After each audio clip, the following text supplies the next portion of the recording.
Շուրջ 200 ուսուցիչ երկու անգամ չի հաղթահարել կամավոր ատեստավորումը գործող իրավակարգավորման համաձայն, նրանք պետք է ազատվեն աշխատանքից։ Ուսումնական գործընթացի անընդհատությունն ապահովելու նպատակով, սակայն կրթական գերատեսչությունը այս խմբի մանկավարժների համար եւս մեկ ատեստավորում կկազմակերպի։ Կրթության փորձագետի գնահատմամբ ստեղծված իրավիճակն ինքնին վկայում է, որ կամավոր ատեստավորումը ըստ էության ձևական է։ Ատեստավորման գործընթացը շինծու ձևական գործընթաց։ Ուղղակի անելու համար այնքան որ բոլորը գան եւ հաղթահարեն։ Մինչեւ հիմա տեսեք 4 տարուց ավել անցել է եւ որևէ սկզբունք ըստ էության այն ինչ որ սկզբից դրված էր չի պահպանվել։ Եվ հասկանալով որ այդ գործընթացը շատ ուսուցիչների ուղղակի կարող է դուրս թողել կրթական համակարգից, այնպես են անում որ գոնե այդ ուսուցիչները մնան կրթական համակարգում։ Այդ դեպքում ինչի համար պետք է մտածել այդ ամբողջը հիմա էլ հետ ողորմի անել։ Այս տարի եւս ուսուցիչները դժգոհ էին կամավոր ատեստավորումից ու անարդար գնահատումից։ Հարցերը բարդ էին, անտրամաբանական ու ծուղակային, ասում են։ Ամենից շատ դժգոհությունները ռուսերենի, հասարակագիտության եւ քիմիայի շուրջ էին։ Պնդում են, գիտելիք պահանջող ոչ մի հարց թեստերում չի եղել։ Ժամի հետ զրույցում քիմիայի մի ուսուցիչ էլ նկատեց, ձախողումների հիմնական պատճառը ուսուցիչների գիտելիքի պակասը չէ։ Խնդիրները կապված են թե թեստերի բովանդակության, թե տեխնիկական խափանումների հետ։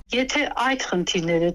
չվերացվեն, քանի անգամ ուզում է հնարավորություն տան։ Հնարավոր է, որ տվյալ ուսուցիչը նորից չկարողանա հաղթահարել բազմաթիվ քննական կենտրոններում տարատեսակ հարցեր են եղել, տարատեսակ խոչընդոտներ եւ թերություններ են եղել, որոնք խանգարել են համակարգիչը մի քանի անգամ անջատվել է ծրագրից, քին համակարգչով են մարդկանց առաջարկել քննություն հանձնել։ Եթե այդուհանդերձ ուսուցիչները երրորդ ատեստավորման նվազագույն շեմն էլ չհաղթահարեն, կկորցնեն աշխատանքը։ Կրթության ոլորտի փորձագետները նկատում են այս մոտեցումը միանգամայն հակասում է կամավոր ատեստավորման տրամաբանությանը։ Լավ կլիներ, որ վերանայվեր ուսուցչին աշխատանքից ազատելու մեխանիզմը, այն փոխարինելով զարգացմանն ուղղված աջակցող ծրագրերով։ Կրթության համակարգը կայունություն է սիրում։ Այդ անընդհատ ցնցումները որևէ լավ բանի երբեք չեն բերում։ Բոլոր այն ուսուցիչները, որոնք հիմա աշխատում են կրթության համակարգում, որպես առաջին քայլ առնվազն, նրանց պետք չէ բաց թողնել կրթության համակարգից, որովհետև այն սերունդը, որը հիմա գալիս է, ընդունվում է մանկավարժական մասնագիտություններով տարբեր վարչագույն ուսումնական հաստատություններ,